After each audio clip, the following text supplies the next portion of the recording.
저 십자가에 흘린 피로써 그대는 씻기어 있는가. 더러운 죄 회개하는 능력을 그대는 참으지 않은가. 예수의 보혈로 그대는 씻기어 있는가. 마음속에 여러 가지 죄악이 깨끗이 씻기어 있는가. 주 예수와 밤낮으로 늘 함께 그대는 행동을 하는가. 아무 때나 어디서나 그대는 십자가 붙들고 있는가. 예수의 보혈로 그대는 씻기어 있는가. 마음속에 여러 가지 죄악이 깨끗이 씻기어 있는가. 주님 예수 다시 올 때 그대는 영접할 예정이 있는가. 그대 몸은 거룩한 곳 천국에 들어갈 준비가 됐는가. 예수의 보혈로 그대는 씻기어 있는가. 마음속에 여러 가지 죄악이 깨끗이 씻기어 있는가. 모든 죄에 더러워진 내 몸을 주 앞에 지금 벗어서 샘물같이 솟아나는 보혈로 눈보다 너희에게 씻으라. 예수의 보혈로 그대는 씻기어 있는가. 마음속에 여러 가지 죄악이 깨끗이 씻기어 있는가.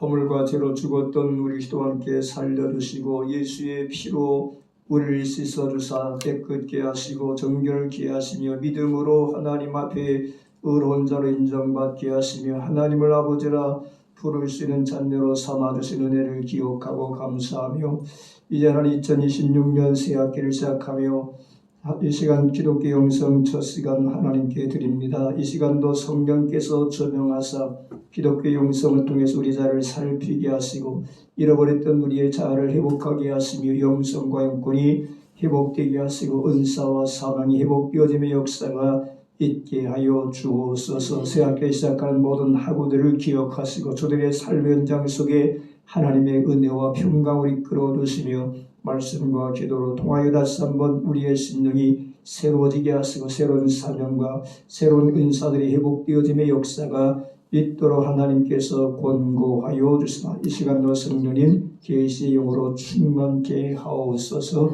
예수 그리스도 이름으로 기도하옵나이다. 아멘. 이번 학기 주제는 기독교 영성. 기독교 영성이란 뭐냐? 서론. 영성이란 무엇인가? 영성이란 말은 영이라는 의미를 지닌 히브리어 루하오에서 유래했다라고 말하는데 히브리어는 루하오, 헬라어에서는 푸뉴마라 그렇게 말하지. 루하오는 영이란 말 위에도 호흡이나 바람으로도 표현하는데 영은 사람에게 생명을 주고 생기를 불어넣는 것입니다. 따라서 영성은 사람들의 신앙과 삶에 생명과 생기를 주며 성숙된 영적 인격과 삶으로 인도하는 것이다. 따라서 우리는 영성이란 말을 교회 안에서 많이 듣게 되고 교회 안에서뿐만 아니라 교회 밖에서도 영성이란 말을 영성이라는 단어를 사용하게 되어지는데 이처럼 불교나 이와 같은 타 종교에서 영성이라는 말을 나름대로 강조하면서 영성 깊은 사람, 영성 있는 사람이다 이렇게 말하는데 이것은 일반적으로 영성 훈련을 위해서 엄격한 자기 수양과 훈련을 강조하게 되는 이것이 바로 타 종교에서 일어나는 영성 훈련이다 그렇게 말할 수 있습니다. 그러나 기독교의 영성은 그러한 일반적 영성과는 다르게 되어집니다. 그것은 기독교의 영성은 예수님의 정신과 삶을 계승하려는 점에서 일반 영성과 이용적으로 비슷하게 보이지만, 그러나 기독교 영성은 임마누엘 하나님을 배우는 가운데 그분과 직접적 교제와 사귐 가운데 가능하기 때문이다, 그렇게 말하지. 그럼 오늘 우리에게 찾아오셔서 우리와 인격적으로 교제하시는 하나님이신 예수 그리스도와 인격적이고 수직적인 관계를 추구하는 것이 하나님 중심의 영성이다. 하나님께서 예수 그리스도와 인격적 그리고 수직적 관계를 추구하는 것이 하나님 중심의 영성이다라고 말합니다. 그러므로 영성이란 말은 기독교인의 신앙 양태를 가리키는 포괄적 용어요, 신앙과 신학의 특성을 표현해주는 용어다, 그렇게 말하죠. 기독교의 영성은 곧 기독교인의 신앙 양태를 가리킬 뿐만 아니라 포괄적 용어인데 신앙과 신학의 특성을 표현해주는 용어가 영성이다, 그렇게 말하죠. 그러므로 이 기독교의 영성이라는 말은 어떤 사람들은 성령 충만하다고 하는 것을 영성이라고 말하고, 어떤 사람은 은사를 소유한 사람을 영성 있는 사람이라고 말하고 영성 깊은 사람이다 표현하고 있습니다. 따라서 열심히 교회를 다니는 사람을 영성 있는 사람이라고 표현하기도 하고, 찬양을 잘하는 사람을 그리고 봉사를 열심히 하는 사람을 영성 있는 사람이다라고 표현하기도 하는데, 물론 이런 것도 영적 생활이기 때문에 중요하지만, 그러나 진정한 영성은 이러한 것을 초월한 것이다, 그렇게 말하죠. 그러므로 일시적으로 열심히 기도하는 것을 초월하고, 다른 사람보다 남다르게 성경을 읽는 것을 초월하고, 열심히 봉사하고 찬양하는 것을 넘어 어떤 은사를 발휘하는 정도를 뛰어넘는 것을 일컫는다, 그렇게 말하지. 그러므로 영성이란 단순한 종교적 삶이 아니라는 것입니다. 형식적이나 율법적 신앙이 아니라 영성이란 매 순간 하나님과 교제하는 것을 의미한다. 그래서 레더성 요한이라고 하는 사람은 주장하기를 영성이란 숨 쉴 때마다 예수님을 기억하는 것이 영성이다, 그렇게 말하지. 그러므로 분마다 초마다 하나님을 잊지 않고 사는 것, 하늘에 계신 하나님 아버지의 품 안에서 호흡하는 것, 순간마다 하나님 앞에 순종하는 삶, 이것이 영성이라고 전제하고, 늘 자기를 죽이며 사는 것, 주님을 위해 자기를 부인하는 것, 하나님의 임재의식 가운데 살아가는 것, 성령을 의지하며 사는 것, 말씀 안에 철저히 순종하는 것, 말씀이 생활의 원칙이 되는 삶, 범사에 하나님을 왕으로 모시고 사는 삶, 이러한 교제를 통해서 하나님의 성품으로 변화되어가는 삶이 영성의 삶이다, 이렇게 말하지.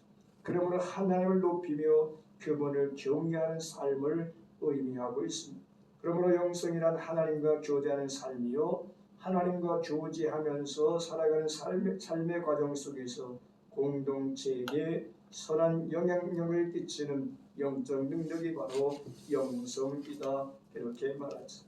이러한 영성을 신학자들은 다양하게 해석하고 있는데, 그것은 신학자들의 다양한 해석을 다음과 같이 이야기하고 있은즉, 노만 사우척이라고 하는 사람은 영성이란 주 예수 그리스도와의 영적인 교제와 인격적 교제로 삶의 변화를 가져오는 것이고, 이 모든 것은 하나님의 은혜의 선물이다, 그렇게 말하면서 여기서 노만 사우척이 주장하는 영성은 예수 그리스도와 영적인 교제를 갖고 인격적 교제를 통해서 삶을 변화시키는 것, 삶의 변화를 가져오는 것. 근데 이 삶의 변화를 가져오는 것이 사람의 힘으로 되는 것이 아니고 하나님의 은혜의 선물이라고 전제하고, 그러므로 예수께서 육체의 질병을 치료하여 관심을 기울이신 것이 아니라 정신적 및 정서에도 관심을 갖고 똑같이 건강에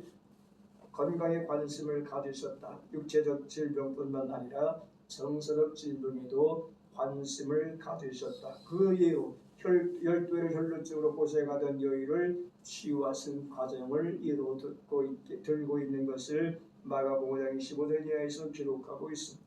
다만 따라서 로마 사후적은 예수님의 행하신 모든 능력을 구원과 연관시켰고, 그러므로 중풍병자를 고치신 것, 삭개오를 구원하신 것은 인간의 삶을 총체적으로 변화시켜 하나님의 형상을 다시 찾게 하려는 것이다, 이렇게 말하지.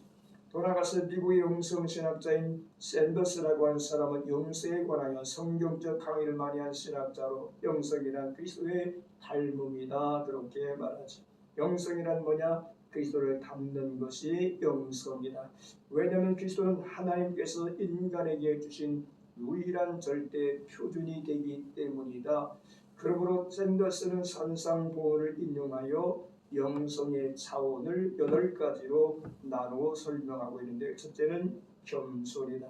이는 자기 자신을 부족하다고 느끼고 철저히 하나님께 의지하는 상태를 말한다. 그런 의미에서 마태복음 5장 3절에서 심령이 가난한 자, 이 말의 의미를 샌더스는 겸손히 하나님을 의지하는 상태로 보았다. 그러므로 심령이 가난한 자가 누구냐? 절대 하나님을 의존하며 살아가는 삶이다. 둘째로 자신이 영적으로 잘못된 것을 발견되었을 때 죄를 슬퍼하면서 순수한 마음으로 돌이키는 상태를 말하는데, 이것을 가르쳐 마태복음 5장 4절에서 애통하는 자라는 말씀을 영적 과오를 인하여 슬퍼하며 애통하는 것으로 표현하고 있게 되죠. 셋째로 자기 고집을 버리고 다른 사람의 의견을 존중하는 태도다. 5절에 가서 온유한 자란 다른 사람의 의견을 존중히 여기는 아량을 가진 사람이다, 이렇게 묘사하고 있습니다. 네 번째, 하나님을 간절히 사모하여 하나님의 일을 추구하는 마음이 간절한 상태인데, 의에 줄이고 목마른 자가 바로 이러한 사람이다. 의에 줄이고 목마른 사람이 누구냐? 하나님을 간절히 사모하고 찾는 사람이다. 그래서 하나님의 의를 추구하는 사람이다. 다섯째, 다른 사람을 비판하지 않고 불쌍히 여기는 정신이요 남에게 자비와 은혜를 베푸는 사람인데, 이것을 7절에 가서 다른 사람을 긍휼히 여기는 자를 의미한다. 여섯째, 어떤 일을 하는 동기나 상상이나 사고가 깨끗한 상태를 말하는데, 8절에 가서 마음이 청결한 자가 이에 속한다. 일곱 번째, 다른 사람을 섬기는 정신을 가지고 문제가 있을 때 평화적인 방법으로 문제를 해결하려는 상태를 말한다. 9절, 화평케 하는 자가 이에 속한 것이다. 화평케 하는 자는 다른 사람을 섬길 뿐만 아니라 다른 사람을 갖고 있는 문제를 선하게 해결하여 평화적인 방법으로 문제를 풀고자 하는 사람이다, 이렇게 말하지. 여덟 번째, 어떤 어려움이 와도 흔들리지 않고 용기 백배하여 주님께 충성하는 정신인데, 이것을 10절과 11절, 너희를 인하여 핍박을 받고 욕을 먹어도 꾸준히 주님께 충성하는 사람이 이에 속한다. 그러므로 샌더스는 주장하길 자신이 하나님께로부터 후한 대접을 받은 것 같이 자신도 남을 그렇게 대우하는 사람이 영성이 발달된 사람이다.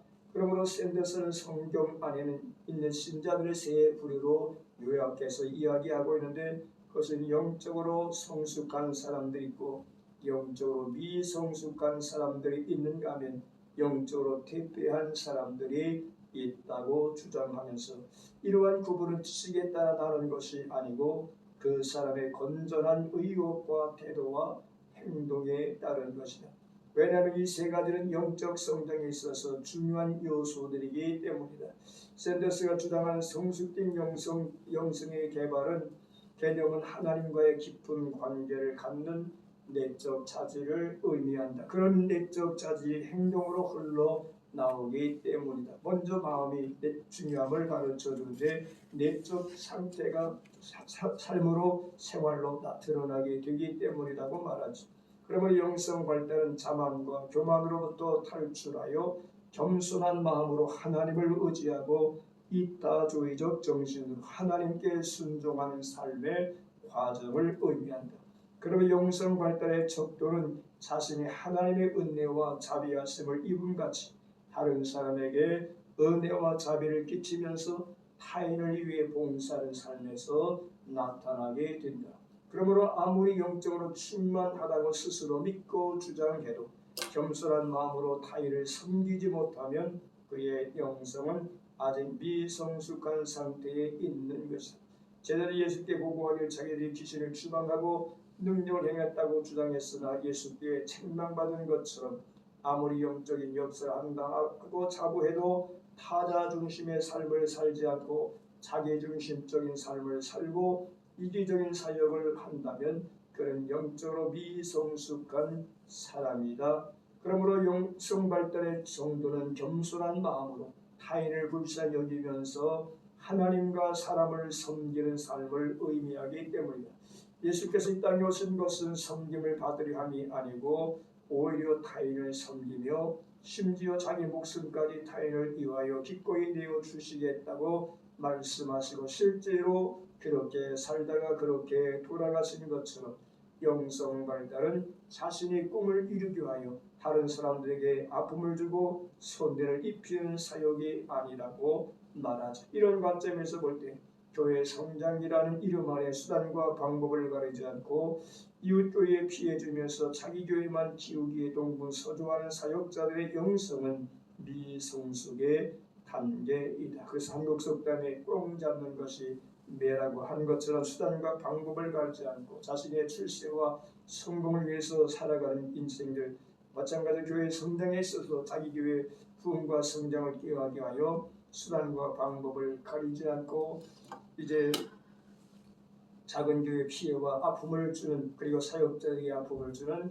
그러한 현상들을 지적하고 있습니다. 그래서 이러한 사역자들의 영성은 미성숙의 단계에 있다. 그리고 영성 발달은 하나의 삶의 과정이고 단계이기 때문에 목적을 위한 수단이 정당화될 수가 없다.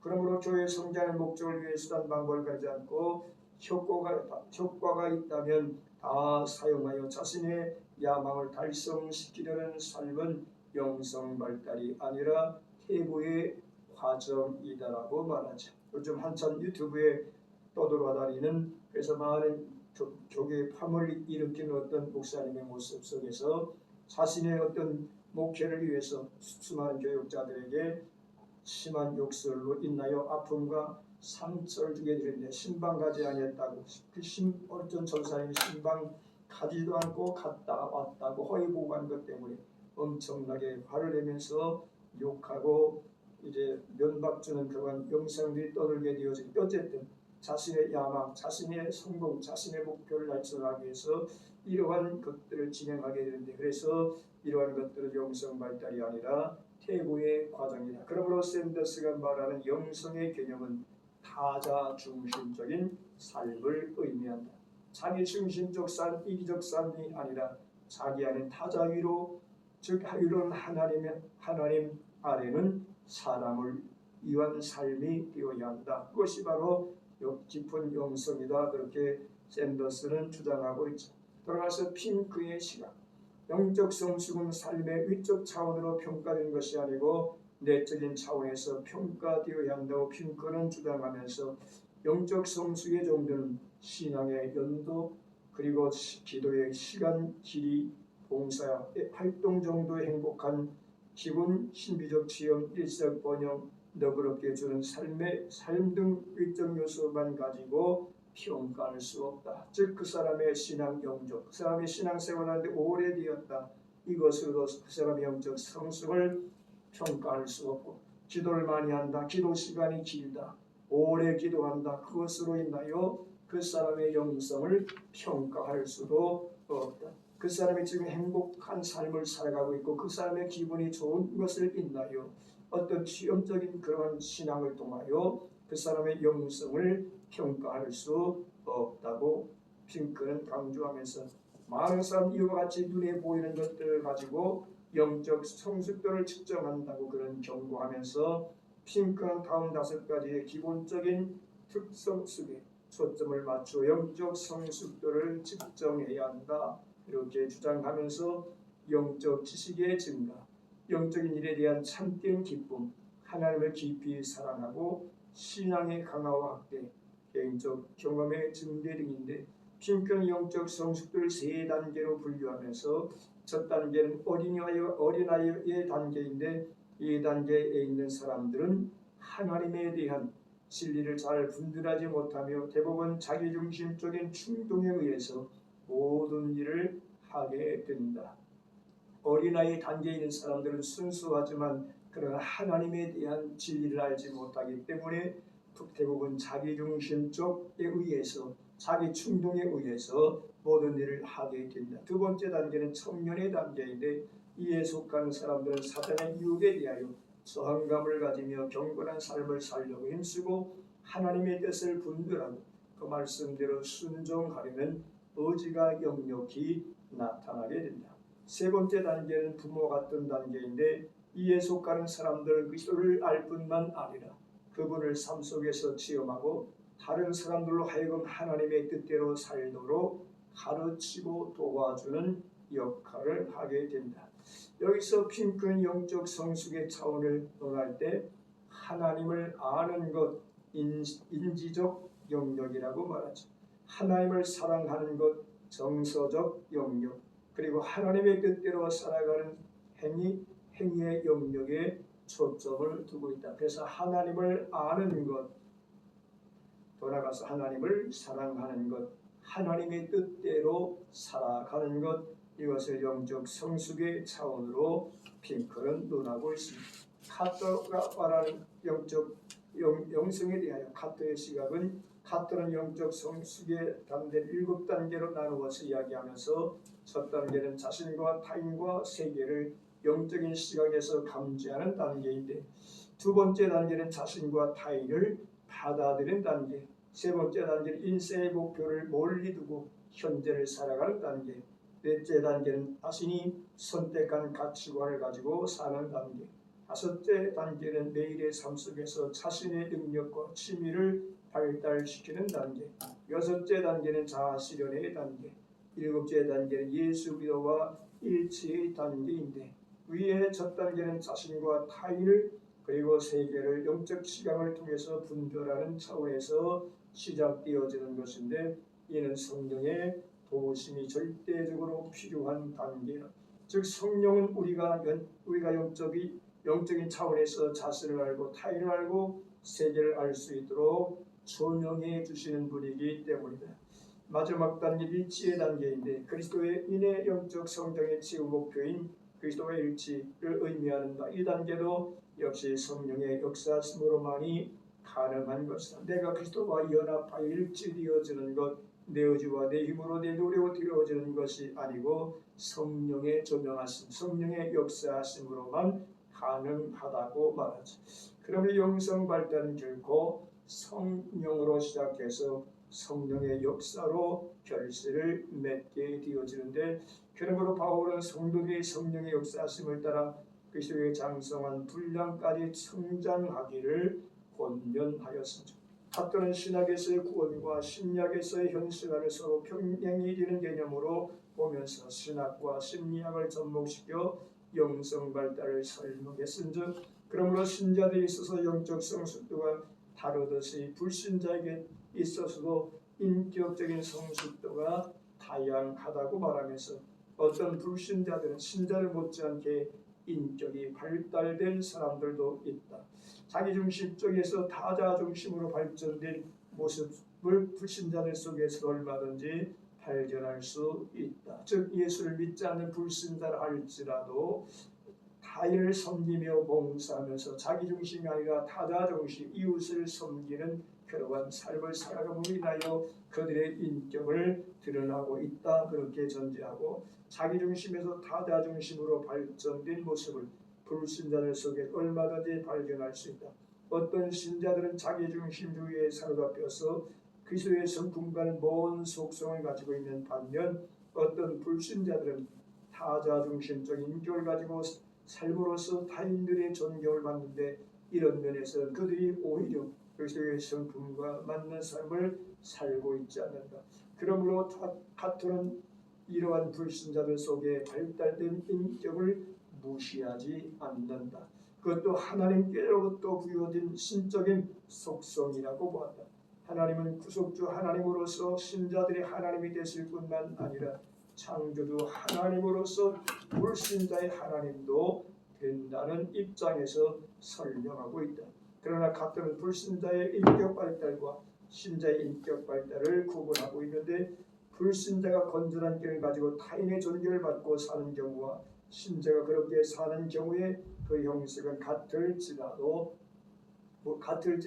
같을지 모르지만 사실 내용은 다르다는 것이다. 즉 불신자와 신자의 차이가 있음을 전제하면서, 그러므로 가토는 주장하기를 영성의 특성은 자신과 타인과 세상을 얼마만큼 하나님의 시야에서 받아들이는 야에 있다, 그렇게 말하죠. 얼마만큼 하나님의 시야를 가지고 세상을 받아들이고 타인을 섬기고 봉사하느냐에 달려있다고 말하면서, 영성의 중요한 것은 성경적인 가치관에 입각하여 인생의 목표를 길게 잡고 자신과 타인과 세상을 얼마나 잘 포용하느냐에 있다. 영성이 발달한 사람은 자신의 내면적 자아와 외면적 자아가 조화를 이루는 중에 자신의 능력과 가치와 취미를 개발하고 사용하는 삶이다. 하나님이 주신 능력과 인격적 자질을 개발하여 하나님과 사람들을 위하여 공헌하는 삶을 사는 사람이 영성이 발달된 사람이다. 영성은 인격과 동떨어진 특수한 요소가 아니고 인격 속에 묻혀서 개발되어야 하는 전인적 개념이 되어야 하기 때문이다. 위체론의 시각.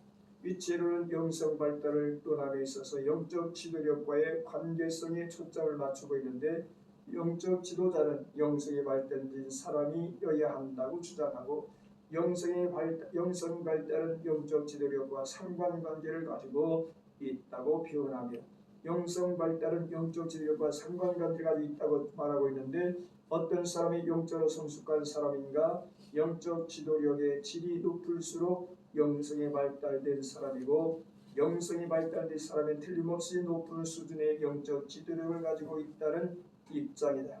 이처럼 바울이 디모데에게 지도에게 쓰는 서신서 속에서 영적 지도력 내지 영적 성숙도를 설명하고 있는데, 디모데전서 3장 1절과 7절, 디도서 1장 5절로 9절에서 영적 지도력의 요소들이 거론되고 있는데, 이러한 요소들을 갖춘 사람들이 영적으로 성숙한 사람들이라고 주장하면서, 영적 지도자는 선한 일을 사모하고 책망받을 것이 없으며 올바른 가정생활을 하고 절제하며 근신하며 아담하며 나그네 대접을 좋아하고 잘 가르치며 술을 즐기지 아니하며 굿하지 아니하고 관용하고 다투지 않고 돈을 사랑하지 않으며 자녀들을 잘 교육하며 일부의 사람들에게도 인정을 받는 사람들이어야 한다고 디모데전서 3장 1절 이하를 인용하고 있습니다. 이것은 영적 지도자 곧 교회 사역자들에게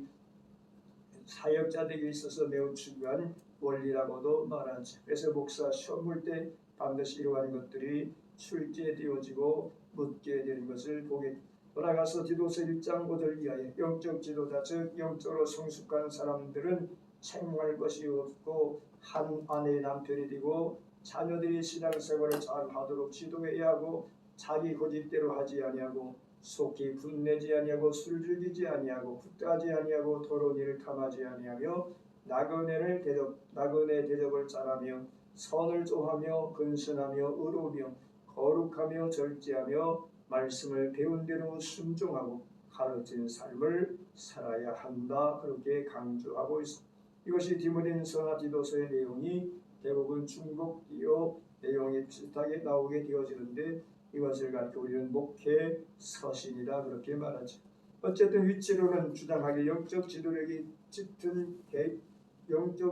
질은 개인적으로 경건한 생활을 하면서 나타나게 되는데, 교회 안에서 여러 성도와 함께 사역을 하는 중에 나타나게 되어집니다.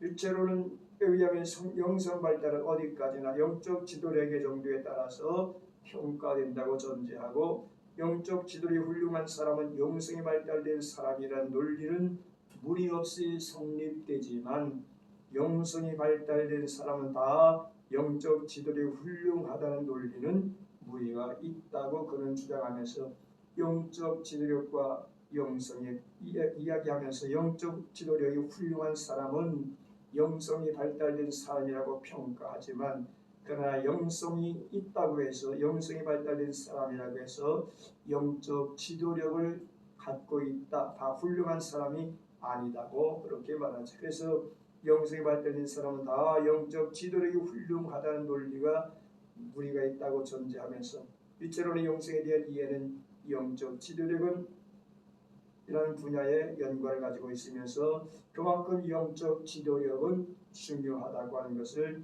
암시하고 있죠. 그래서 영성이 있다라고 말하는 사람도 그의 삶 속에서 지도력을 제대로 발휘하지 못하며 인격적으로 문제가 생기어짐으로 인하여 지도력을 발휘하지 못하는 그러한 모습도 보게 되죠. 리차드라고 하는 사람은 영성을 하나님과의 관계를 맺고 살아가는 인간의 삶이라고 정의하면서 인간의 삶을 산다는 것 말 속에는 물질적인 것과 육신적인 요소가 다 포함되어 있다. 영성이란 물질적인 것과 육신적인 것 다 배제되는 영적인 분야만의 속성이 아니라고 전제하고 영혼과 정신과 육신이 한패해진 전인적인 존재로서의 인간을 의미하기 때문에 영성의 개념 속에는 물질적인 것과 육신적인 것이 다 포함되어 있다. 기독교 영성은 영적인 세계와 물질적인 세계가 결합된 것이라고 리차드는 강조하면서 영성은 물질적인 세계를 배제하지 않는다. 진정한 영적 삶은 물질과 육신으로부터 분리되지 않는다는 것이다. 참된 영성은 영과 물질과 육신을 총체적으로 다 포함하고 있다. 리차드는 그리스도의 삶 속에 참된 영성이 나타나 있다고 주장하면서 그리스도는 참된 인간으로서 하나님과의 연합 속에서 물질적 육신적 삶을 사셨는데 그리스도의 지상에서의 삶은 그러므로 시간과 공간을 초월한 특수한 삶이 아니고 바로 이 세상에서 그의 영혼이 육신을 입고 물질 생활을 하면서 사는 삶이었다. 바로 예수님의 공생애는 세상을 초월한 삶이 아니라 세상 속의 세상과 더불어 살아가는 삶을 통해서 예수님도 인간과 똑같은 희로애락을 느끼며 아픔을 경험하셨던 것을 말하고 그러므로 그리스도의 지상에서의 삶은 시간과 공간을 초월한 특수한 삶이 아니고 바로 이 세상에서 그의 영혼이 육신을 입고 물질 생활을 하면서 살아가는 삶이었다. 그러므로 영성은 물질적 세계를 탈피함으로써 개발되어지는 것이 아니라 오히려 필요로 하는 물질을 사용하면서 발달하는 것입니다. 견과 산에서의 특수한 산만이 영적인 삶이 아니고 문제 많은 견화산 안에서 하나님과 연합된 삶을 사는 것을 영적인 삶이다. 타인들의 필요를 채워주기 위해 물질을 사용하는 것이 영적인 삶이라고 리차드는 주장하면서 사복음서나 서신서는 하나님과의 연관 속에서 타인의 필요를 채워주기 위하여 물질이 사용될 때 그것은 곧 영적이라는 사실을 강조하고 있다. 그러면 예수께서 말씀을 전하실 때 열심히 말씀 듣다가 배고파 쓰러져가는 군중들을 위하여 오병이의 기적을 일으키어 육신의 피를 채워주신 예수님의 베세다 광야의 사역이 곧 영적인 사역이며 예루살렘에 기근이 있었을 때 이방 땅에 있는 성도들이 물질을 보내준 것도 영적인 사역이다. 강도에게 물질을 빼앗기고 매를 맞아 죽어가는 불쌍한 사람에게 다가가서 그의 육신의 상처를 싸매주고 먹을 것을 준 선한 사마리아 사람의 행동이 곧 영적인 삶이다. 물질 자체는 가치적 중립성을 가지고 있다. 좋게 쓰이면 가치가 있고 나쁘게 쓰이면 가치가 없다. 물질이 하나님의 영광을 위해서 그리고 사람들의 유익을 위하여 쓰일 때 그것은 영적인 가치를 지니는 것이다. 참된 영성은 영적인 것을 육신과 물질로부터 철저히 분리시키는 것이 아니라 영적인 가치를 위해 물질을 어떻게 사용하는가에 달려있다.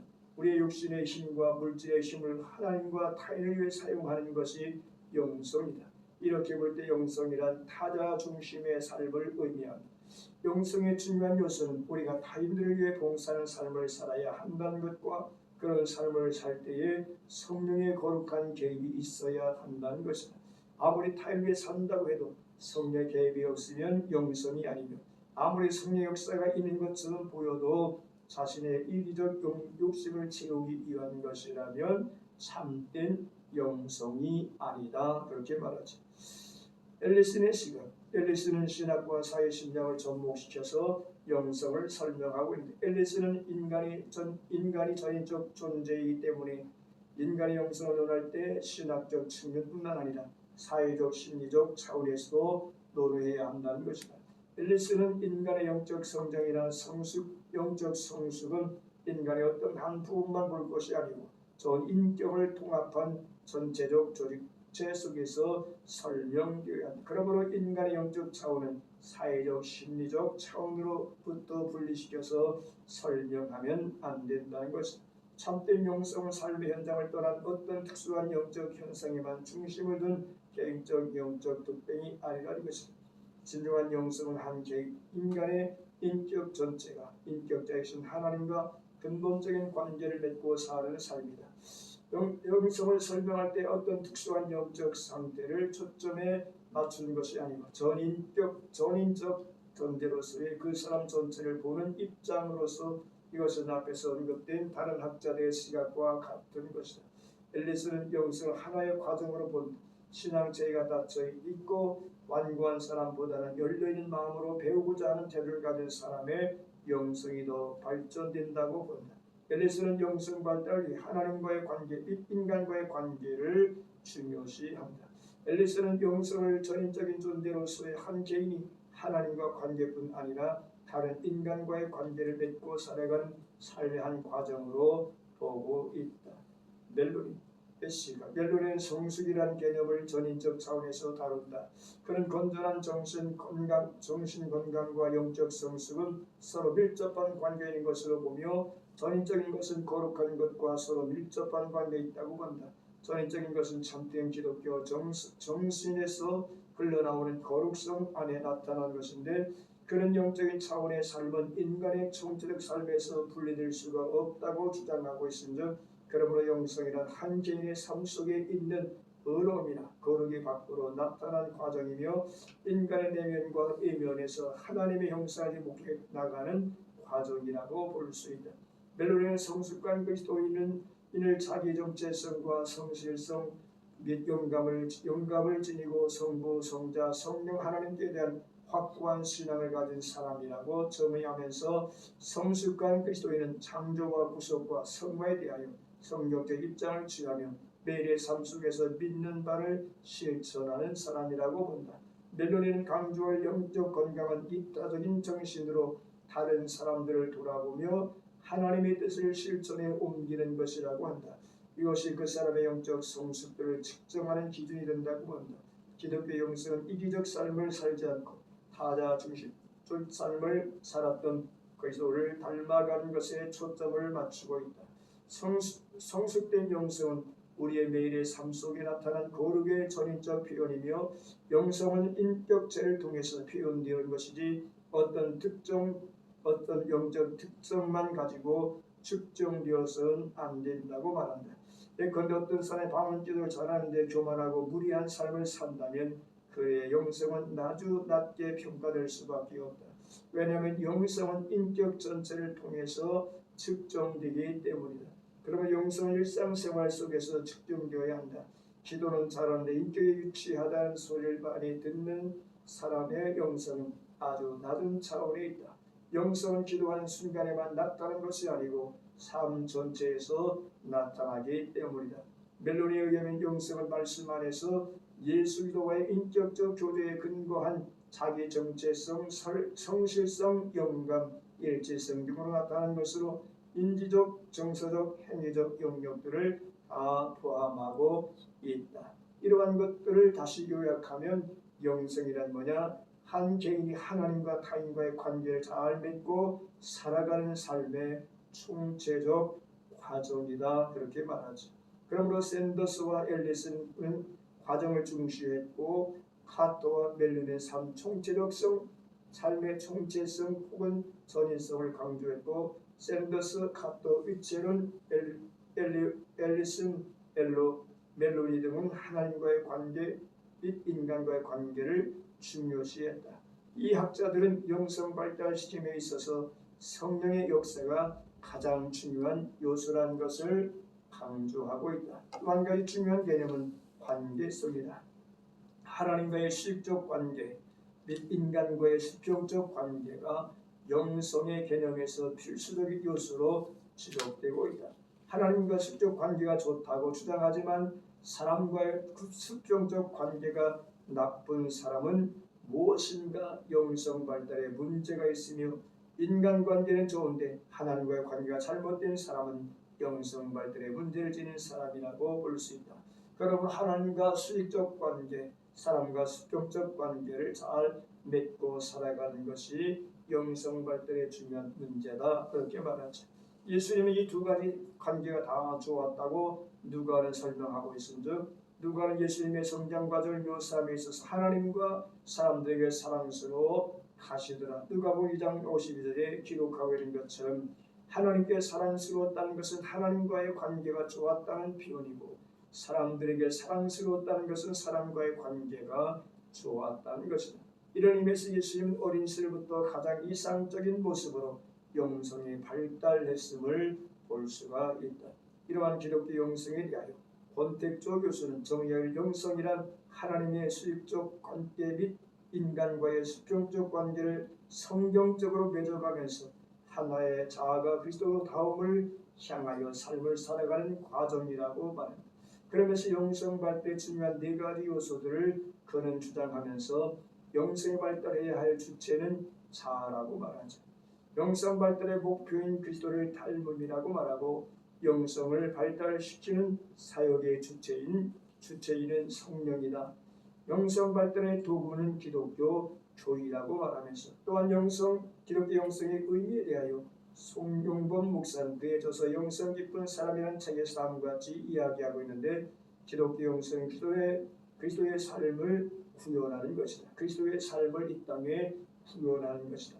즉 기독교 영성은 그리스도 중심의 삶이요, 나를 통해서 그리스도를 이 세상에 나타내는 삶이요, 비록 고난이 있더라도 이 세상에서 예수 그리스도의 인도를 받는 삶이다.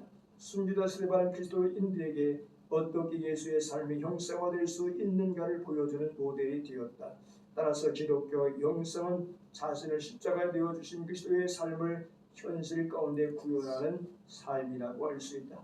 내가 그리스도와 함께 십자가에 못 박혔나니 그런데 이제 내가 사는 것이 아니요 오직 내 안에 그리스도께서 사시는 것이라.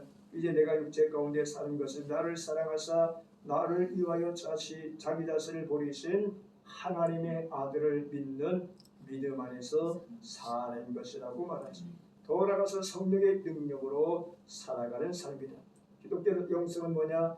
예수 그리스도의 삶을 살아가는 것이고 성령의 능력으로 살아가는 삶이라고 여기서 송용범 목사는 주장하면서, 기독교 영성은 그러므로 그리스도인들을 통하여 구현되는 삶이지만 인간들에게 사단과 정력이라는 대적 앞에서 이길 수 있는 힘이 없기에 성령의 능력을 따라 살 때만 가능하다. 사람으로서 할 수 없으되 하나님은 가능하시기 때문이다. 그러므로 기독교 영성은 성령의 삶이요, 성령 충만하여 성령의 능력을 힘입는 삶이요, 성령의 능력으로 사단을 이기고 그리스도의 형상을 회복하는 삶이라고 할 수 있다. 세 번째, 기독교 영성은 예수님과의 인격적 교제의 삶이다. 기독교 영성 성령을 통해 오늘 우리에게 오신 살아계신 예수 그리스도와의 만남과 교제에 초점을 맞추는 삶이다. 따라서 기독교 영성 훈련은 나라는 개인을 수련한다는 차원이 아니라 넓은 의미에서 살아계신 주님과의 인격적인 만남과 교제를 훈련하는 삶이다.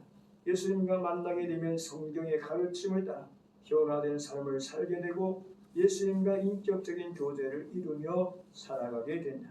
기독교 영성은 하나님의 선물이다. 인간의 노력이나 의지로는 그리스도인의 삶을 살아갈 수 없다. 그래서 성경은 의롭다함을 얻은 것이 전적인 하나님의 은혜의 선물임을 밝히고 있다. 그리고 그리스도인의 연약함을 도우시는 분이 오직 성령 하나님이심을 언급하고 있다.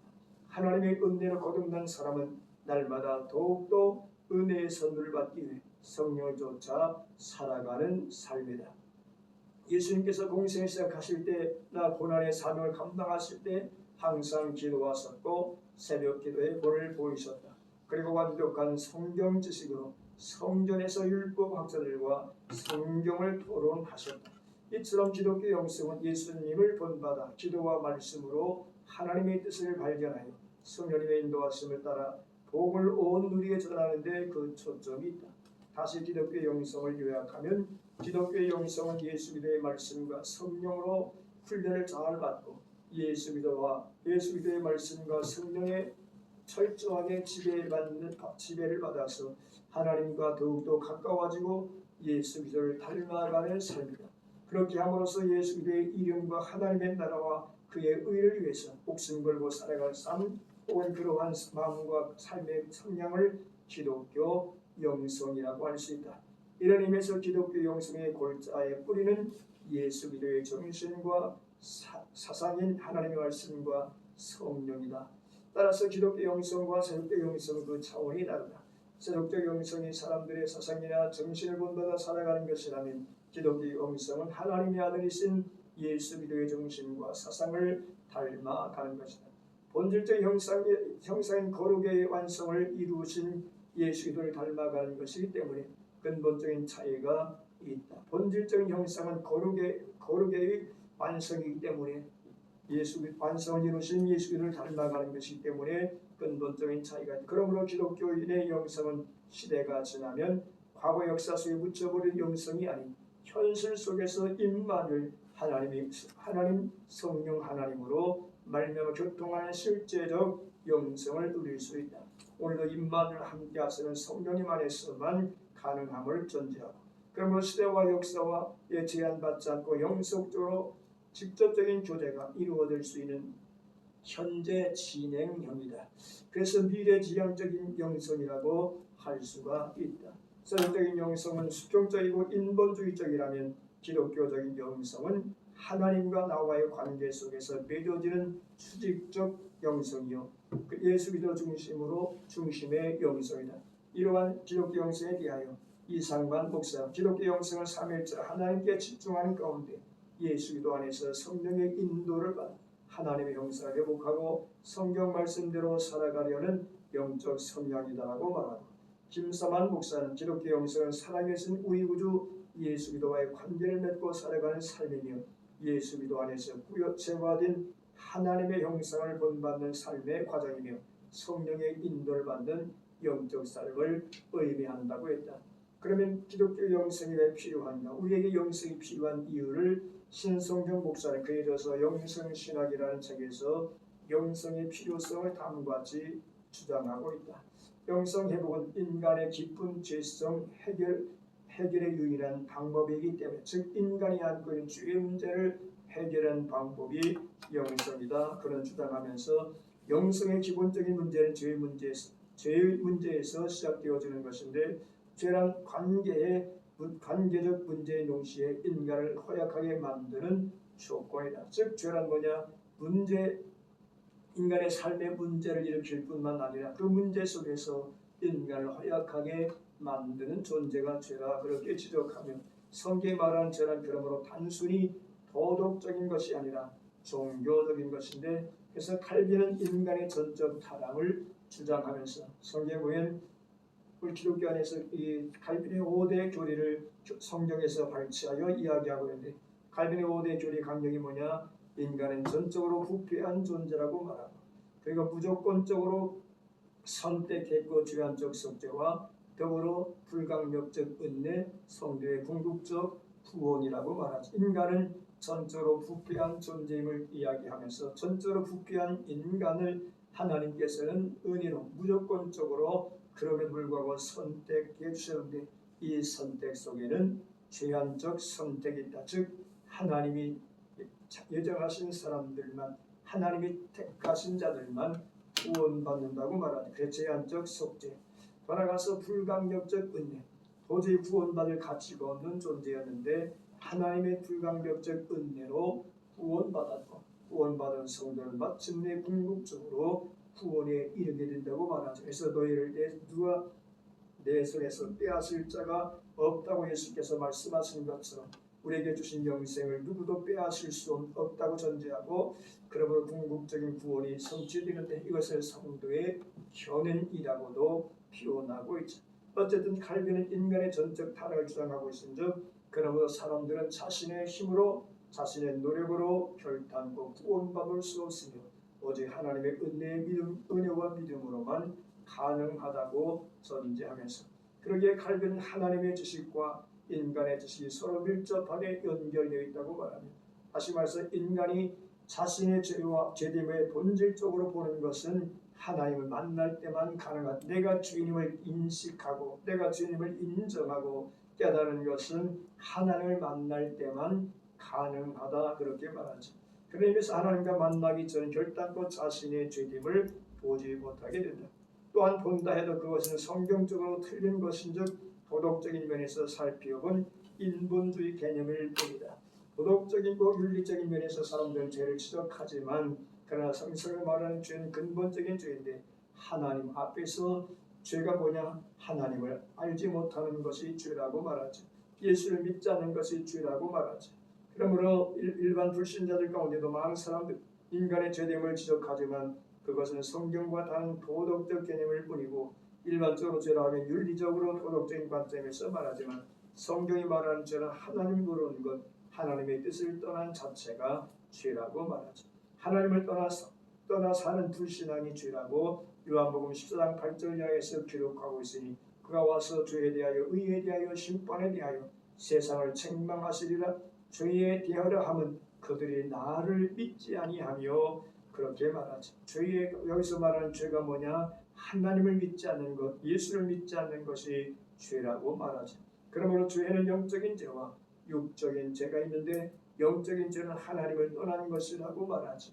로마서 1장 18절 또한 그들의 마음에 하나님 두기를 싫어하며 하나님께서 그들을 상실한 마음대로 내버려 두셨다고 말하면서, 마음에 하나님 두기를 싫어하며 그 마음에 온갖 더러운 것과 정욕으로 가득 찼다고 이야기하면서 그로 인하여 옳지 못한 일을 행하게 하셨다. 마음에 하나님 두기를 싫어함으로 옳지 못한 일들을 행하게 하시는데, 그 옳지 못한 것이 뭐냐? 로마서 1장 29절 이하에 21가지 목록을 바울사도는 나열하면서, 첫째 불의라고 말하죠. 불의는 의롭고 바름의 반대라고 말하고, 추악이라고 말하는데 더럽고 악한 성질을 추악이라고 말하고, 탐욕이라고 말하는 지나친 욕심을 부리는 것, 악의가 가득한 자, 다른 사람을 해치고자 하는 악한 생각, 시기, 다른 사람들을 질투하는 것, 살인, 형제를 사랑하지 않고 미워하는 것이 살인이라고 예수님이 말씀하신 것처럼, 분쟁, 다른 사람과 다투는 것, 사기, 다른 사람을 속이는 것, 악독이 가득한 자, 복수심에 불타있는 마음, 수근수근하는 자, 다른 사람의 허물과 흉을 즐기는 사람, 비방하는 자, 다른 사람을 욕하고 다니는 사람, 하나님의 미워하시는 자, 하나님의 미워하시는 일을 하는 자, 능욕하는 자, 다른 사람의 인격을 짓밟아 버리는 자, 교만한 자, 교만은 겸손의 반대라고 말하죠. 자랑하는 자, 다른 사람 앞에서 우쭐대기를 좋아하는 사람, 악을 도모하는 자, 다른 사람과 함께 악을 꾀하는 사람, 부모를 거역하는 자, 부모의 말씀을 불순종하는 자, 우매한 자, 어리석고 미련해서 하나님 앞에 하나님을 알고 배우기를 게을리하는 자, 배약한 자, 약속을 제대로 지키지 않는 자, 무정한 자, 무정하다고 인정받는 자, 무자비한 자, 사랑이 메마른 자, 이와 같이 21가지의 죄성이 하나님을 떠난 인간의 마음이요, 하나님의 마음에 하나님 두기를 싫어한 자의 상태라고 말하죠. 그러면서 영적인 죄는 뭐냐? 하나님께 불순종한 것이다. 창세기 3장 11절 내가 네게 먹지 말라 명한 그 나무 열매를 내가 먹었느냐?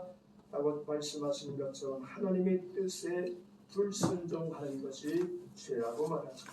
신성정 목사가 주장하는 영성의 필요성의 두 번째는, 영성이 왜 필요한가? 영성 회복이 없이는 인간은 결코 참된 행복을 누릴 수가 없고 진정한 안식을 얻을 수 없기 때문에 영성이 필요하다.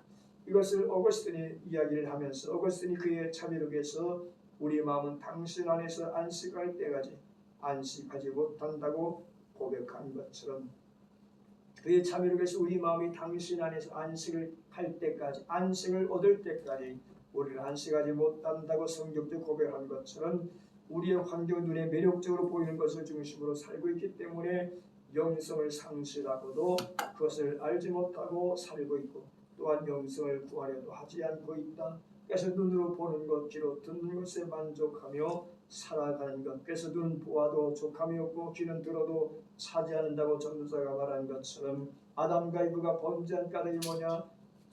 사단의 말을 듣기 전에 그것이 아무렇지 않게 보였던 선악과가 사탄의 말을 듣고 너도 하나님처럼 되리라고 하는 그 말을 듣고 보암직도 하고 모금직도 하고 지럽게 할 만큼 탐스럽게도 했더라.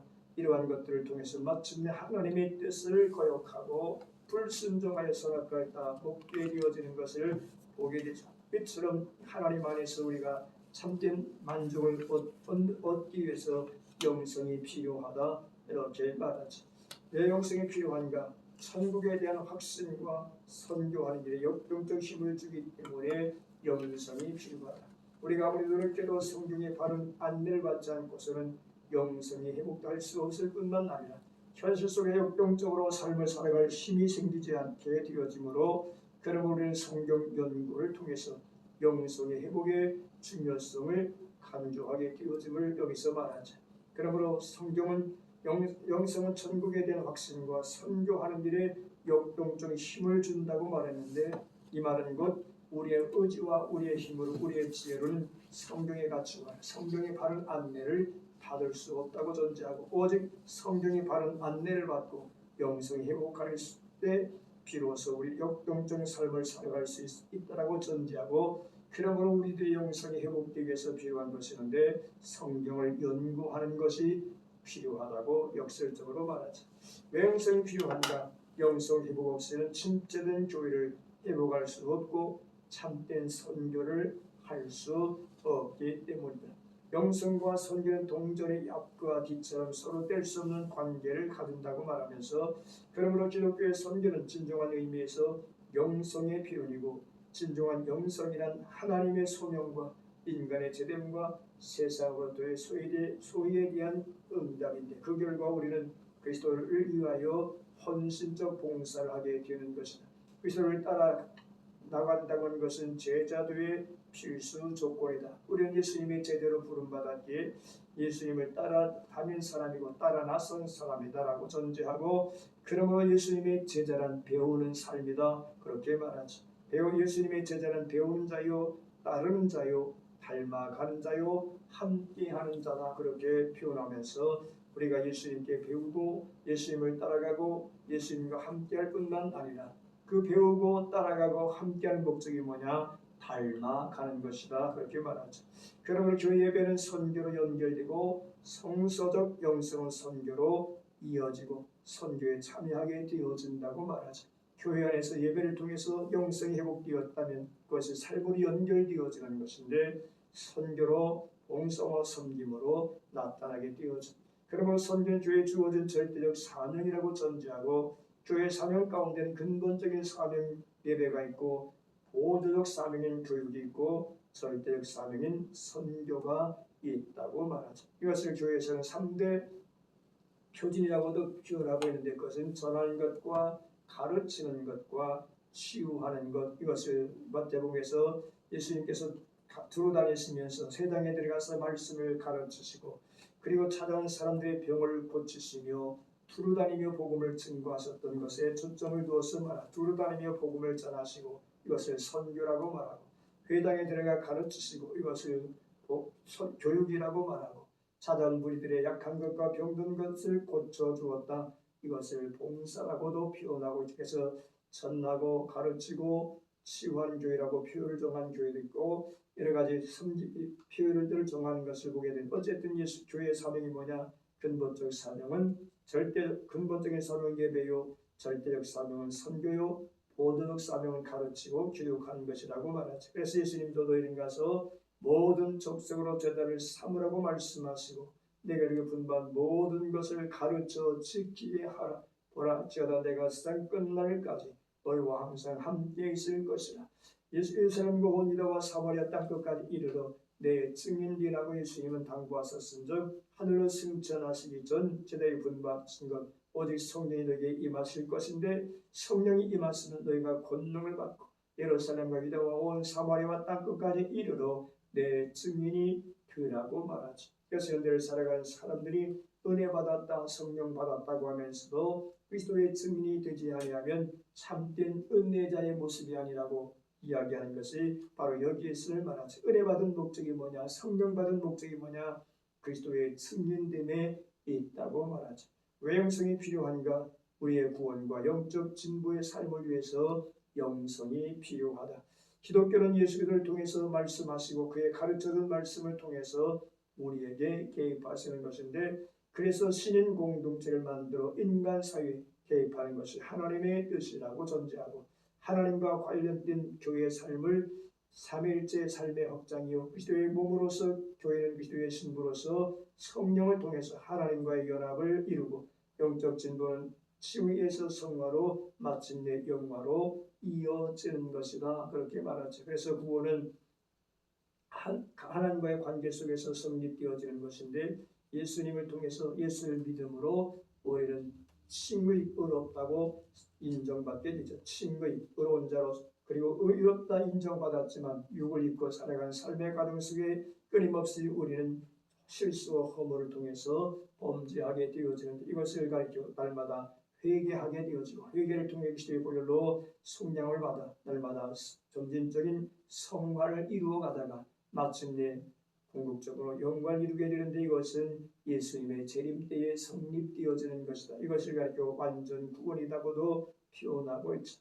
어쨌든 이것을 다시 요약하면, 영성이 필요한 이유는 영성 회복은 인간의 깊은 죄성 해결의 유일한 방법이기 때문이다. 영성 회복 없이 인간은 결코 참 행복과 진정한 안식을 누릴 수 없기 때문이다. 영성은 천국에 대한 확신과 선교하는 일에 역동적 힘을 주기 때문이다. 천국에 대한 확신과 선교에 대한 역동적 힘을 얻기 위해서 영성이 필요하다.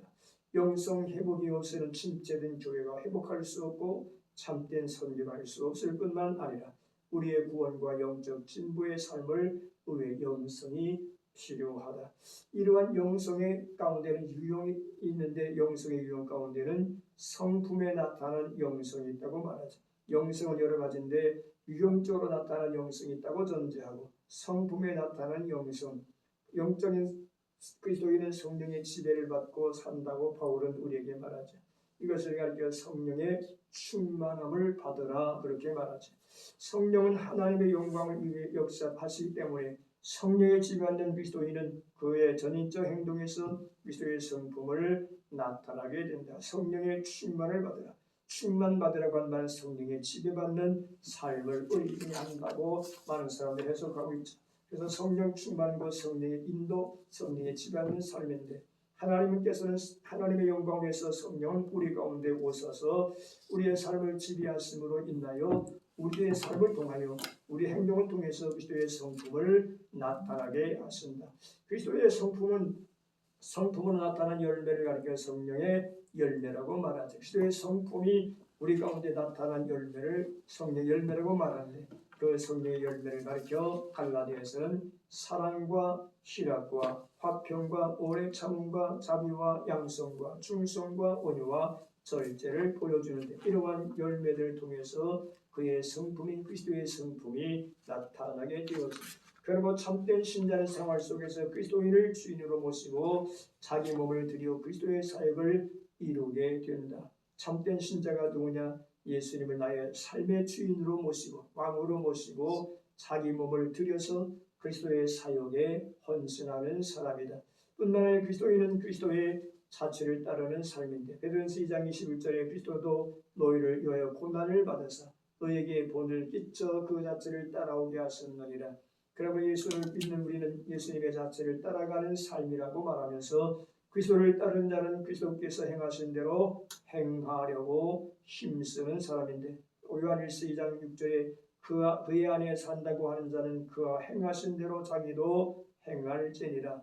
예수님을 따른다고 하는 것은 곧 예수님이 행하신 것을 겸하여 따라가는 삶이라고 말하면서, 그러므로 성령이 개인 안에서 그리스도의 인격을 드러냈을 때 신자의 삶은 그리스도를 닮아가게 된다고 말하고, 성도가 본받아야 할 그리스도의 모범은 복음서 안에서 찾을 수 있는데, 그리스도는 그의 공생애와 직무에서 사랑과 연민을 많이 보여주었다고 말하고, 그래서 마태복음 9장 36절에 물을 보시고 불쌍히 여기사 이는 그들이 목자 없는 양과 같이 고생하며 기진함이니라.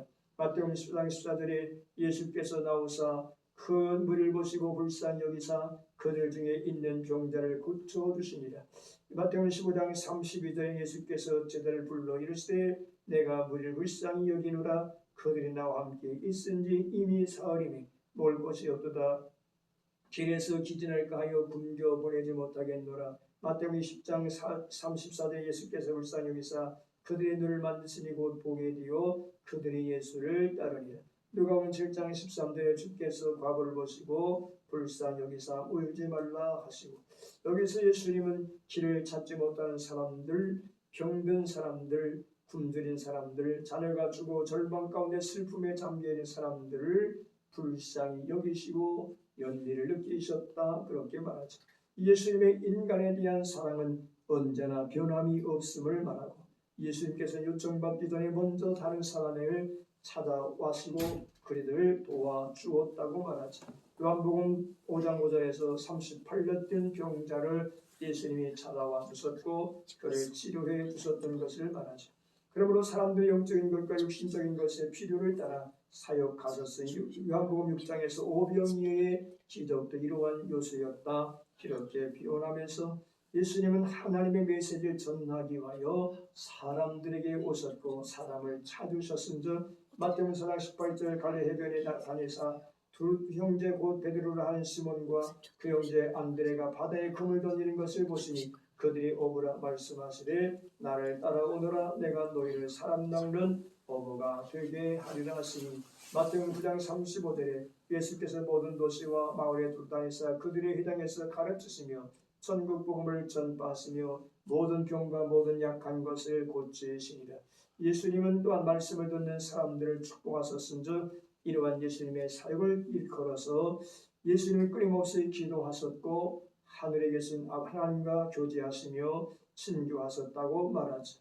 그래서 영적인 사역은 보이지 않는 사역이기 때문에 보이지 않는 영의 사역은 무릎으로 하는 것이다 라고 표현한 것처럼 예수님이 하나님께서 이 땅에 하신 사역을 이루기 위하여 끊임없이 기도하셨던 것처럼, 기도를 통해서 하나님과 영교하시고 교제하셨던 것처럼 오늘날도 우리가 하나님의 일을 감당하며 필요한 것은 하나님의 은혜를 공급받아야 되는데, 그 은혜를 공급받는 길이 뭐냐? 무릎 꿇고 하나님의 도우심을 구하는 기도가 필요함을 여기서 말하죠. 마태복음 10장 23절에 무리를 보내신 후에 기도하러 따로 산에 올라가시니라. 마가복음 1장 35절 새벽 아직도 밝기 전에 예수께서 일어나 나가 한적한 곳으로 가사 거기서 기도하시더니, 누가복음 5장 16절 예수는 물러가사 한적한 곳에서 기도하시니라. 누가복음 6장 12절 이때 예수께서 기도하시러 산으로 가사 밤이 새도록 하나님께 기도하시고, 누가복음 9장 29절에 기도하실 때 용모가 변화되고 그 옷이 휘어져 광채가 나더라. 누가복음 11장 1절에 예수께서 한 곳에서 기도하시고 마치심에 제자 중 하나가 여짜오되 주여 요한이 자기 제자들에게 기도를 가르쳐 주신 같이 우리에게도 가르쳐 주소서 말한 것처럼 이처럼 예수님의 생애는 기도의 생애예요. 따라서 이러한 예수님의 모범이 오늘 영적 성도들이 본받아야 할 사항이요, 영적인 그리스도인들은 그리스도를 닮는 성격을 갖고 있는 사람들인데 그것은 그리스도를 따르는 행동에서 나타나게 되어진다고 말하죠. 예수님은 자신의 성품을 말씀하기를 나는 마음이 온유하고 겸손하니 말씀하신 내게 와서 배우라. 나는 마음이 온유하고 겸손하니 내게 와서 배우라고 말씀하신 예수님. 그러므로 나는 마음이 온유하고 겸손한 나의 몸을 메고 내가 배우라고 너희 마음에, 그리하면 너희 마음에 힘을 얻을 것이라. 이것을 바울은 너희 안에 이 마음을 품으라고 말하지. 곧 그리스도 예수의 마음이 그런 근본 하나님의 본체였으나 하나님과 동등됨을 취할 것을 여기지 아니하시고 오히려 자기를 비워 종의 형체를 가지사 사람들과 같이 되셨고 사람의 모양으로 나타나사 자기를 낮추시고 죽기까지 복종하셨으니 곧 십자가에 죽으심이라고 말하면서 예수 그리스도의 온유와 겸손의 마음이 하나님의 부름받은 성도들의 마음이 되어야 한다고 말하죠. 그러면서 너희가 그리스도 안에서 부르심을 받았으니 모든 겸손과 온유와 오래 참음 가운데 사랑으로 서로 용납하라고 권면하고 있는 바울의 모습을 에베소 4장 1절에서 기록하고 있습니다. 너희가 부르심을 받은 일에 합당하게 하여 모든 겸손과 온유로 하고 오래 참음으로 사랑 가운데 서로 용납하고 평안에 매는 줄로 성령이 하나 되게 하신 것을 힘써 지키라. 왜 겸손해야 되느냐? 왜 온유해야 되느냐? 왜 오래 참아야 되느냐? 왜 사랑으로 서로 용납해야 되느냐? 그것은 평안에 매는 줄로 하나가 되게 하기 위한 목적이 있다고 말하죠. 그래서 평안에 매는 줄로 성령이 하나 되게 하신 것을 힘써 지키라. 성령의 역사는 하나님의 역사요 화평케 하는 역사임을 이야기하고 있습니다. 이와 같이 성품에 나타난 영성이 있다라고 전제하고 태도에 나타나는 영성이 있는데 태도에 나타나는 영성을 가리켜 영적 그리스도인은 삶을 살아가면서 적어도 두 가지 기본적 태도를 나타나게 되어진다고 말하죠.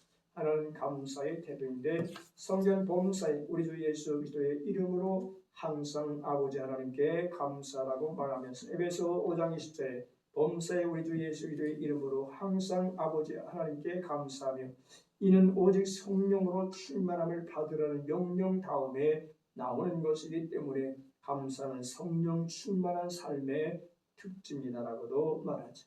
감사는 성도의 모든 생활과 관계되는데 모든 때와 상황에 적응되어야 하고 불평과 불만과 비판은 영적 생활에 유익이 없다고 이야기하면서 그러므로 불평과 불만과 비판을 버리고 오직 감사하는 삶을 요구하고 있음을 말하죠. 그래서 바울 사도는 범사에 감사하라고 권면하고 있죠.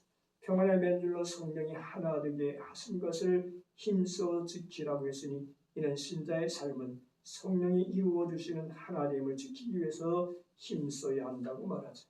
여기서 중요한 단어는 하나 되는 것이라고 말하죠. 이 하나님이 성령에 의하여 이루어짐을 이야기하고 있음을 말하면서 성령 안에서 하나가 됨을 이루는 것은 영성의 필수 조건이라고 말합니다. 그러기 바울사는 고린도 교회 교인들이 서로 나누고 파당을 짓고 있는 것을 보고 그들을 꾸짖고 책망하고 있은즉 고린도서 3장 1절과 9절, 고린도서 1장 1절로 17절 이들은 그리스도 안에서 함께 교회를 섬기며 예배 드리고 있었음에도 불구하고 그들은 파당을 짓고 서로 다투며 싸우게 된 것을 보게 되죠. 그러므로 여러 개 바로 분파되어 있는 그들을 분화되고 있는 그들에게 바울 사도는 고린도서 1장 10절에서 말하기를 형제들아 내가 우리 주 예수 그리스도의 이름으로 너희를 권하오니 모두 같은 말을 하고 너희 가운데 분쟁이 없이 같은 마음과 같은 뜻으로 온전히 합하라. 내 형제들아 글로의 집의 편지로 너에게 대한 말이 내게 들리니 곧 너희 가운데 분쟁이 있다는 것이라. 내가 이것을 말하거니와 너희가 각각 이르되 나는 바울에게 나는 아볼로에게 나는 게바에게 나는 그리스도에게 속한 자라 한다는 것이니 그리스도께서 어찌 나뉘었느냐 바울이 어찌 너희를 위하여 십자가에 못 박혔으며 바울의 이름으로 너희가 세례를 받았냐.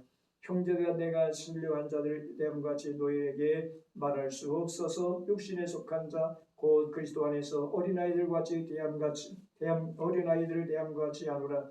내가 너희를 젖으로 먹이고 밥으로 아니하였노니 이는 너희가 감당하지 못하였으므로와 지금도 못하리라. 너희는 아직도 육신에 속한 자로다. 너희 가운데 시기와 분쟁이 있으니 어찌 육신에 속하여 사람을 따라 행함이 아니리요. 어떤 일은 말하여 나는 바울에게 하고 다른 일은 나는 아볼로에게라 하니 너희가 육의 사람이 아니리요. 그런즉 아볼로는 무엇이며 바울은 무엇이냐. 그들은 주께서 각각 주신 대로 너희로 하여금 믿게 한 사역자들이니 나는 심었고 아볼로는 물 주었으되 오직 하나님께서 자라나게 하셨은즉 그런즉 심는 이나 물 주는 이는 아무것도 아니로되 오직 자라게 하시는 이는 하나님뿐이시니라. 섬기는 심는 이와 물 주는 이는 한 가지이니 각각 자기가 일한 대로 자기 상을 받으리라. 우리는 하나님의 동역자들이요 너희는 하나님의 밭이요 하나님의 집이라. 여기서 바울 사도의 특징은 지도자 중심으로 파당을 형성한 고린도 교회 교인들의 어려움을 책망하면서 교인들이 분열상을 보면서 안 된다고 그렇게 말하고 있습니다. 바울 사도는 분열되어서는 안 될 것을 이야기하면서 에베소 교회를 향하여 평안의 맨줄로 성령이 하나 되게 하신 것을 힘써 지키라고 권면하고 이것이 하나님의 부르심을 받은 너희들의 태도요 너희들의 모습이라고 권면하고 있음을 보게 해주죠. 그러면서 하나가 될 이유를 지적하고 있는데 그것은 몸이 하나이기 때문에 너희가 하나가 되어야 한다. 다투지 말고 분열하지 말고 분파를 만들지 말고 하나가 되라고 당부하고 있으니 몸이 하나이기 때문인데 여기서 몸은 영적으로 교회를 말하죠. 한 몸에 속한 지체는 서로 충돌하지 않아야 될 것을 말하죠. 지체들끼리 충돌하면 스스로 해하게 됨을 말하면서 교회의 머리는 그리스도요 교회는 그의 몸이라고 말하고 교회 안에 붙은 우리는 각 지체들이라고 말하면서 서로 싸우지 말아야 된다고 말하죠. 그러므로 교회 안에 모인 사람들은 각기 받은 은혜가 다르고 은사가 다르고 직분과 달란트가 다르고 성품이 다르고 생각이 다르고 뜻이 다르고 살아가는 삶의 방식이 다르다 할지라도 그래서 성경에 말하는 것처럼 5달란트 받은 사람, 2달란트 받은 사람, 1달란트 받은 사람이 있는데 그렇다고 해서 많이 받았다고 의심되지 말고 적게 받았다고 불종원망하지 말아야 될 것을 여기서 가르쳐주면서 중요한 것은 받은 달란트가 무엇이든지 받은 달란트대로 충성하면서 한 몸인 것을 잊지 말라고 바울은 권면하고 있죠. 그래서 어떤 사람은 사도로, 어떤 사람은 선지자로, 어떤 사람은 복음 전한 자로, 어떤 사람은 목사와 교사로 삼으셨으니 이는 성도를 온전하게 하며 봉사일을 하게 하며 그리스도의 몸을 세우려 하십니다. 이처럼 몸이 하나이기 때문에 너희는 다투지 말고 분쟁하지 말고 성령이 하나가 되게 하신 것을 힘써 지키라. 두 번째, 성령이 하나이기 때문이다. 세 번째, 부르심의 소망이 하나이기 때문이다. 네 번째, 주도 한 분이시기 때문이다.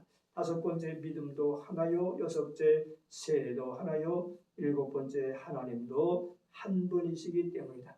이처럼 한 하나님, 한 주님, 한 믿음, 한 세례받고 부르심의 소망이 하나요. 성령 안에서 연합하여 신앙을 갖고 몸인 교회를 섬기고 봉사하기에 하나님을 힘쓰라고 바울은 권면하고 있죠.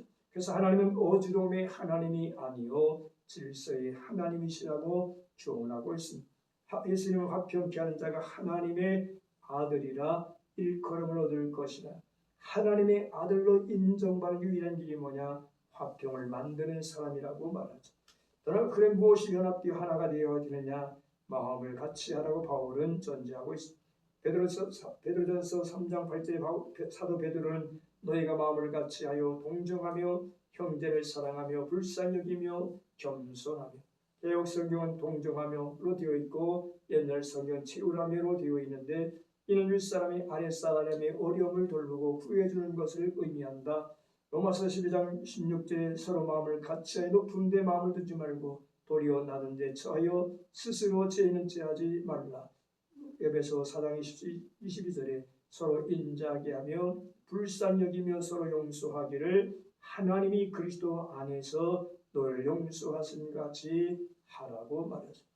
마음을 같이 할 뿐만 아니라 서로 교제하라고 말하죠. 사도행전 2장 42절에 저희가 사도의 가르침을 받아 서로 교제하며 떡을 떼며 오로지 기도하기를 전혀 힘쓰니라. 사람마다 두려워하는데 사도들로 말미암아 기사와 표적이 많이 나타나 믿는 사람이 다 함께 있어 모든 물건을 서로 통용하고 날마다 마음을 같이하여 성전에 모이기를 힘쓰고 집에서 떡을 떼며 기쁨과 순전한 마음으로 음식을 먹고 하나님을 찬미하며 또 온 백성의 칭송을 받으니 주께서 구원받는 사람을 날마다 더하게 하시니라. 마음을 같이하여 교제의 떡을 떼므로 사람들에게 칭찬받았고 이 칭찬으로 인하여 구원받는 우리가 더해졌다고 말하죠. 또한 서로 관심을 갖는 것을 말하죠. 고린도서 12장 25절 이하에 몸 가운데 분쟁이 없고 오직 여러 지체가 서로 같이 돌보게 하셨느니라. 만일 한 지체가 고통을 받으면 모든 지체가 함께 고통을 받고 한 지체가 영광을 얻으면 모든 지체가 함께 즐거워하느니라. 너희는 그리스도의 몸이요 지체의 각 부분이니라. 여기서 그리스도 안에서 한 지체가 되었으니 서로 관심을 가지고 서로 격려하고 서로 돌아보아야 한다 이렇게 말하죠. 그래서 바울은 로마서 12장 15절에 즐거워하는 자들과 함께 즐거워하고 우는 자들과 함께 울라. 즐거워하는 자들과 함께 즐거워하고 우는 자들과 함께 우는 자가 되라고 말하죠. 그러므로 한 성령 안에서 부르심을 받아 지체가 된 우리는 마음을 같이하여 서로 교제하며 관심을 가지고 하나로 연합된 일에 일치를 이루는 일에 힘써야 됨을 말하죠. 그러므로 순수한 성서적 영성의 특성은 항상 감사하는 것과 그리스도의 지체 안에서 서로 하나 되는 것, 즉 일치를 이루는 것이요 그것을 유지하는 것이다 그렇게 말하죠. 다시 말해서 순수한 성서적 영성은 뭐냐? 항상 감사하는 것과 그리스도 안에서 지체된 모든 사람들이 서로 단결하고 일치를 이루는 것, 이것을 유지하며 나가는 것이라고 말하죠. 이것이 영적인 그리스도인의 참된 모습인데 모습이요 태도에 나타난 영성이다. 행동에 나타난 영성. 영적인 마음을 소유한 사람은 지와 정만 있는 것이 아니라 의도 나타나게 되어지는데 이것을 가리켜서 인간의 모든 활동과 그의 도덕성에서 볼 때 그는 성령의 인도하심과 통치 아래 있다고 말하자. 그러므로 정서가 동기를 제시하고 지성이 그 동기의 가치를 측정하며 얻는 행동의 과정을 결정한다. 즉 깨달았다면 그리고 느꼈다면 행동으로 옮기는 의지가 필요함을 말하죠. 그래서 신구약의 행하라는 말은 문자 그대로 뜻과 상징적인 뜻으로 사용하고 있는데 상징적으로 사용될 때 이 말은 인상적인 행동과 생활 태도 또는 율법이나 관습의 준수와 관계가 있다고 전제하고 복이 있는 사람은 악인의 길을 따르지 아니하며 죄인들의 길에 서지 아니하며 오만한 자들의 자리에 앉지 아니하고 그렇게 말하죠. 에베소 2장 2절에 그때 너희는 그 가운데서 행하여 이 세상 풍조를 따르고 공중거신 잡은 자를 따랐으니 곧 지금 불순종의 아들 가운데서 역사하는 영이다. 에베소 2장 10절 우리는 그가 만드신 바라 그리스도 예수 안에서 선한 일에 지으심을 받은 자이니 이 일은 하나님이 전에 예비하사 우리로 그 가운데서 행하게 하려 하심이라. 에베소 5장 2절에 그리스도께서 너희를 사랑하신 것 같이 너희도 사랑 가운데 행하라. 그 너희를 위하여 자신을 버리사 향기로운 제물과 희생제물로 하나님께 드리셨느니라. 에베소 5장 8절에 너희가 전에 어둠이더니 이제는 주 안에서 빛의 자녀들처럼 행하라. 빛의 의미는 모든 착함과 의로움과 진실함에 있느니라. 에베소 5장 15절 그런즉 너희가 어떻게 행할지를 자세히 주의하여 지혜 없는 자같이 하지 말고 오직 지혜 있는 자같이 하여 세월을 아끼라. 때가 악하니라. 골로새 1장 10절 주께서 합당하게 행하여 범사에 기쁘시게 하고 모든 선한 일에 열매를 맺게 하시며 하나님을 아는 것에 자라게 하시고 이 같은 성서의 지식을 정확하게 분별 있게 인식함으로써 올바른 행동이 나올 수 있다. 이러한 행동에 따라서 개인의 영성이 나타나게 된다. 개인의 의지는 행동을 결정하는 중요한 요소로서 특히 그리스도를 믿는 사람들에게 요구되는 것은 행동에 나타난 영성들이 성서의 바탕을 두어야 한다. 우리의 행위가, 우리의 삶이 성서의 바탕을 두어야 한다고 말하죠. 그러므로 성서에 대한 지식과 신자의 행동 사이에는 밀접한 관계가 있다고 말하고 즉 말씀을 깨달은 만큼 우리가 행하게 되어짐을 말하죠. 신자는 성서의 진리의 근거한 분별력을 가지고 있어야 하고 언제나 최선의 행동을 택해야 한다. 영적인 그리스도인은 깊이 있는 성서 이해를 바탕으로 하여 그의 행동 가운데 영성을 나타내고 그것은 그리스도인의 성품과 지식에 나타나는 영성만큼 중요하기 때문에 행동에 나타나는 영성은 성서를 알고 깨닫는 것을 실천함으로 나타나는 것이다. 여기에는 성령의 조명하심이 요구된다고 말하죠. 이처럼 영성의 유형을 다시 요약하면 성품에 나타나는 영성이 있는데 성령의 지배를 받으며 예수님의 성품 곧 온유와 겸손의 마음을 닮아가는 것이다. 태도에 나타나는 영성, 그것은 감사의 태도요 그리스도의 지체 안에서 하나됨을 이루고 유지하는 것이고 행동에 나타나는 영성, 신자는 성서의 진리에 근거한 분별력을 가지고 있어야 하고 영적 그리스도인은 성서 이해를 바탕으로 하여 그의 행동 가운데 영성이 나타나게 된다. 행동에 나타나는 영성은 성서를 알고 깨달을 것을 실천함으로 나타나게 되어진다고 말하죠. 여기까지 영성이 무엇인가 신학자들의 영성 이해를 함께 묵상했습니다. 출석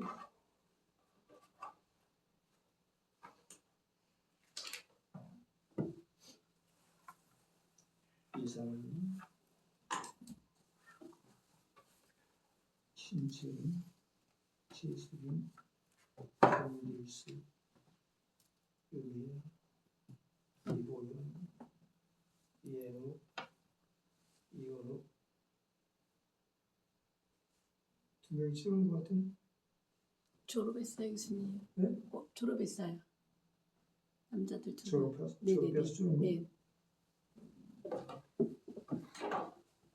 자비로우신 우리 아버지 하나님, 이번 학기의 기독교 영성이란 주제 아래 신학자들의 견해와 여러 학자들의 견해를 통해서 다시 한번 영성이 무엇인지 저들이 배우고 있겠습니다. 오 자비로우신 하나님, 올바른 영성을 배우게 하시고 깨닫게 하시고 우리가 그리스도인으로서 영성을 회복하며 영성을 품고 살아가는 삶이 되어지게 하사 이 땅에 오셔서 우리에게 가르치신 그리스도의 인격과 성품, 그 영성을 저들이 회복하며 살아갈 수 있도록 권고하여 주옵소서. 아멘. 한 학기를 시작하게 하소서. 은혜 중에 잘 마치게 하시고 함께 삶의 현장 속에서 일하며 배우는 모든 학우들을 기억하시고 영육간에 강건케 하시며 저들의 삶 속의 은혜와 평강을 이끌어주시고 소명을 잃어버리지 않게 하시며 주어진 사명 따라 주신 은사대로 주어진 직분과 달란트를 잘 감당하다가 모든 날 주님 앞에 설 때에 잘했다 인정받고 칭찬받을 뿐만 아니라 내 주인의 즐거움에 참여할지어다 하나님의 인정받는 사람들 되어지도록 권고하여 주옵소서. 네. 청주연합 성연합 종의 산하 청주신학교를 기억하시고 은혜와 평강을 이끌어 주셔서 믿음의 역사와 사랑의 수고와 소망의 내 가운데 승리하게 하시되 이 시대에 소명받은 하나님의 일꾼들을 보내주셔서 하나님의 말씀과 기도와 신학을 통해서 하나님의 일꾼으로 양육하게 부르감이 없게 하시고 사명자들을 이끌게 부르감이 없도록 성령께서 늘 권고하시고 은혜 베풀어 주시며 인도회관 학장과 수관 모든 선길들이 하나님의 은혜와 평강으로 주장하여 주옵소서. 네. 예수 그리스도의 이름으로 기도하옵나이다. 아멘. 감사합니다. 이번 학기